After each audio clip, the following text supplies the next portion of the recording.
Bismillahirrahmanirrahim. Wassalatu wassalam ala rasulillah. Assalamu alaikum wa rahmatullahi wa barakatuh. Mes chers frères et sœurs, bienvenue dans cette nouvelle vidéo Follow Me for Hijra. Alors je viens avec une nouvelle série que j'ai nommée Zoom sur un entrepreneur muhajir. Donc l'objectif est de faire un zoom, donc mettre en valeur un entrepreneur muhajir qui est venu s'installer aux Émirats et qui a monté son projet. Dans cette série de vidéos, vous allez découvrir le profil de la personne, de l'invité. À chaque fois, donc, on aura un invité à chaque épisode qui va nous partager son expérience, l'histoire de son entreprise. L'invité nous présentera les défis qu'il a rencontrés sur son parcours, les étapes qu'il a suivies et quelles sont les difficultés auxquelles il a été confronté en tant qu'entrepreneur aux Émirats.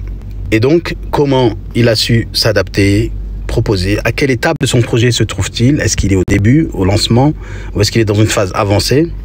Nous allons découvrir à travers ces entrepreneurs l'histoire de personnes comme vous et moi qui sont venus et qui ont osé lancer leur projet. Donc, aujourd'hui, nous avons un invité, Allahumma barak fihi, un frère qui travaille dans le domaine du développement. Il nous vient du nord de la France et il est arrivé aux Émirats depuis peu. Et donc, Bilal va nous présenter son métier. Il travaille dans le domaine des applications mobiles et des sites internet et nous allons découvrir dans cette vidéo son histoire. C'est parti. أبدأ بسم الله مستعينا راض به مدبرا معينا والحمد لله كما هدانا إلى سبيل الحق واجتبانا أحمده سبحانه وأشكره ومن مساوي عملي أستغفره وأستعينه على نيل الرضا وأستمد لطفه فيما قضى.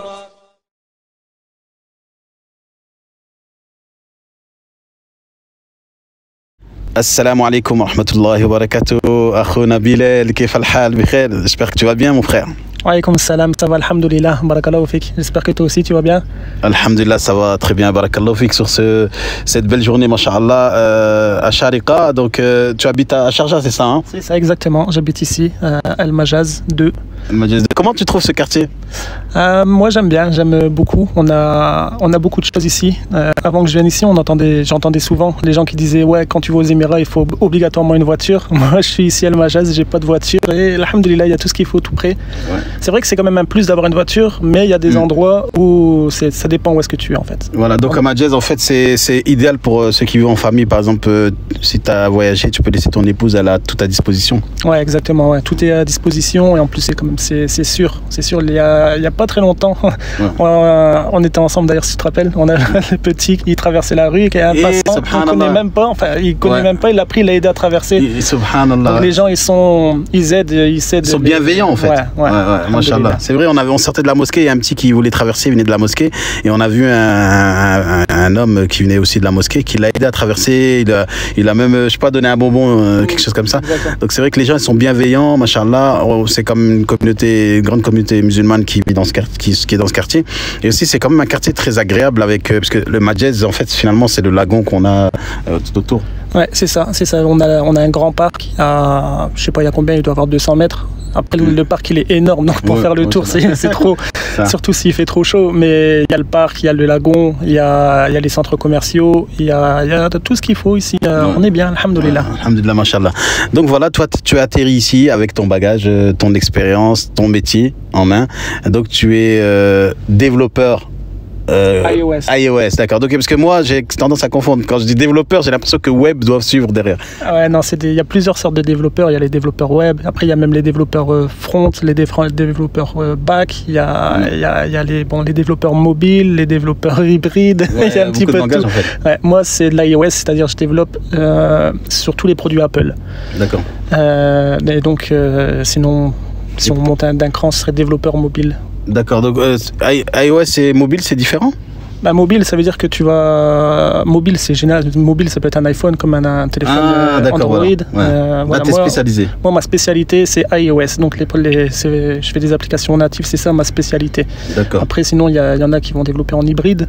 C'est-à-dire ils utilisent un truc qui va pouvoir développer en même temps sur iOS et sur Android. D'accord. En fait, ils vont utiliser un programme pour faire un seul codage, mais ça sera exploitable sur les deux plateformes. C'est ça. C'est quand on entend les hybrides. Voilà. Il y a ce qu'on appelle les applications natives. Ça veut dire qu'ils ont été... En fait, le développeur il a utilisé le langage du téléphone pour développer l'application. D'accord. Tandis qu'un truc hybride, c'est comme si, pour schématiser, tu vois, le développeur il va utiliser un langage passe-partout quoi.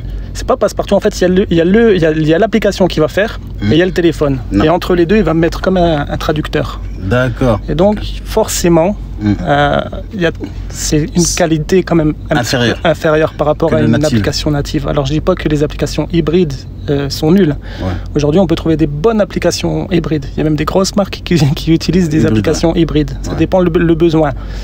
Mais à qualité de développement égale, une application native, ce sera toujours meilleur, toujours mieux, plus optimisé, c'est toujours mieux, forcément.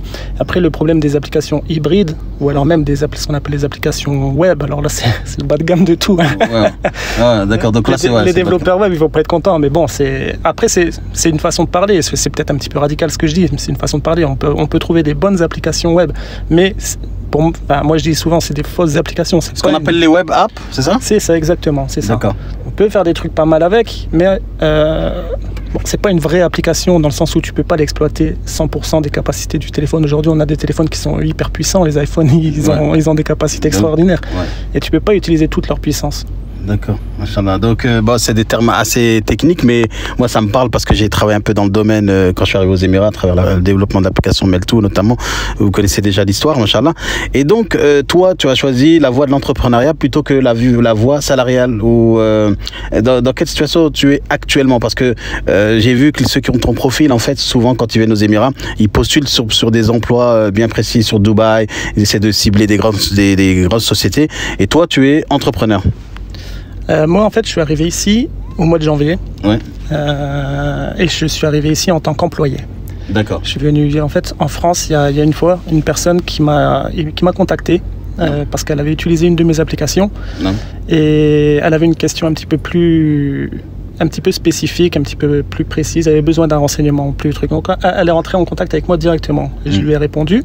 Et puis, on a commencé à discuter. Et puis, il a commencé à me dire que lui aussi, c'était un développeur iOS. Anciennement un développeur iOS. Maintenant, il était, lui, ici déjà. Aux Émirats. Voilà, qui avait monté sa boîte. Et à force de discuter, tout ça, on s'est lié de fil en aiguille, on s'est liés d'amitié. Puis, on a commencé à travailler ensemble. Et puis évidemment, vu que lui était ici, à sa boîte ici, moi, ça m'intéressait de venir ici, ça me parlait beaucoup, évidemment. Est-ce que tu avais l'optique de faire l'Hijra ou pas? Depuis longtemps. J'ai toujours dit, celui qui peut partir, qui partent. Et quand je dis ça, tu vois, il y a des gens, ils partent un petit peu à l'arrache comme des sauvages. Moi, je me suis toujours dit, si un jour j'ai la possibilité de partir dans un pays en paix, avec un travail, un pays musulman, quoi. Un pays musulman, oui, évidemment.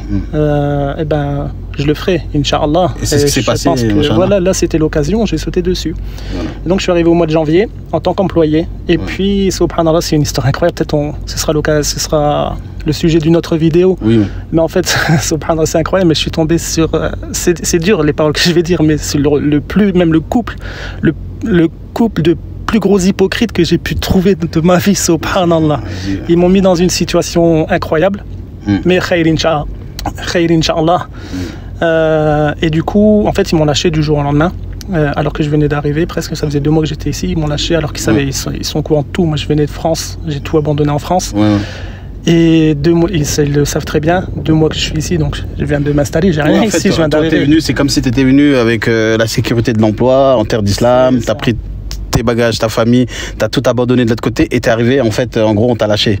C'est ça, exactement. Mais en plus de ça, avant de me lâcher, en fait, j'étais vraiment lié d'amitié avec lui. Moi, je lui faisais confiance. Mais enfin, peut-être on va pas trop s'étaler sur c'est pas le sujet de la vidéo. C'est vrai que c'est pas le sujet de la vidéo, mais c'est intéressant de savoir ton parcours, comment en fait tu es passé de salariat à entrepreneur. malgré toi, parce que...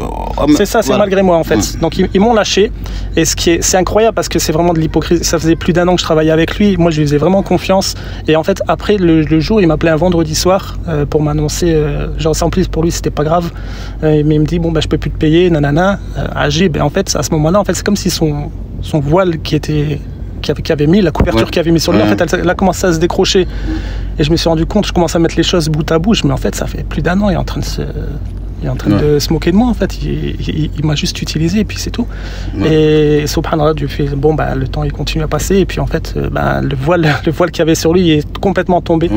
Et en fait sur le coup, moi j'étais pris de panique, et la seule solution que je voyais pour moi, c'était de rentrer en France. Ouais, je me rappelle, tu m'avais contacté en disant bon, je dois partir parce que les plans ne sont pas passés comme prévu, et je t'ai même dit non, patiente et essaye de trouver des solutions. Après, l'avantage que vous avez vous dans votre métier, c'est que quand même vous avez le métier, il est en main, on peut pas vous le retirer. C'est-à-dire que une personne, parce que ça c'est des histoires courantes qui arrivent, je pense que pas seulement aux Émirats, où en fait on tombe sur une entreprise qui on va pas dire peu scrupuleux, mais en fait qui ne sont pas sur les valeurs humaines, et en fait ce qui leur intéresse c'est vraiment de faire l'argent et tout ça, et donc ils n'ont pas ce souci de l'employé et du bien-être de l'employé par rapport à sa famille, parce que c'est un gros engagement que tu es venu. Normalement je pense que tu devais avoir au moins je sais pas, avoir un contrat qui court d'une période à une période, je sais pas, même si c'est pas un CDI, mais peut-être un contrat d'1 an, et que en cas de rupture, et bien en fait tu continueras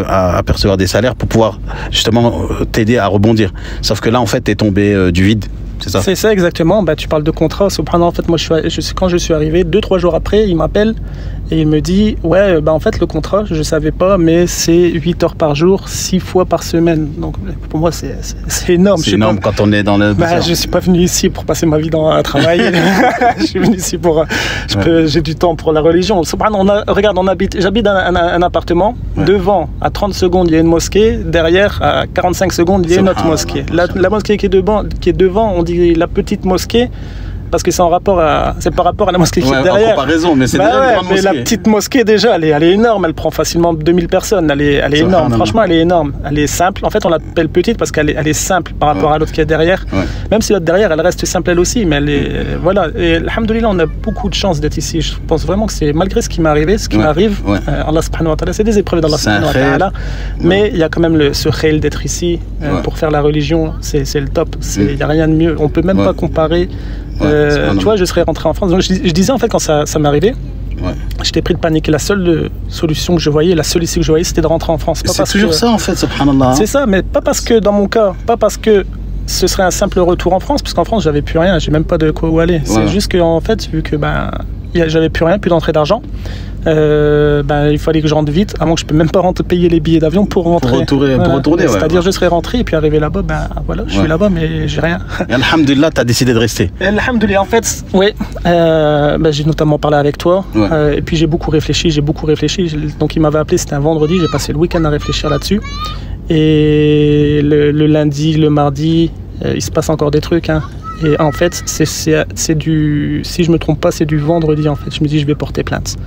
Bah oui, pourquoi c'est la meilleure. En fait, j'ai eu peur à un moment donné. Je me suis dit, qu'est-ce que tu vas dire, qu'est-ce que tu vas répondre à la question pourquoi t'as pas été voir la justice, pourquoi t'as pas fait appel à la justice. Parce que t'as été lésé, quelque part, t'as été lésé dans ton contrat. On va revenir au contrat. Tu vois, je disais 2 jours après que je suis arrivé, il m'a appelé pour me dire en fait l'histoire des 8 heures.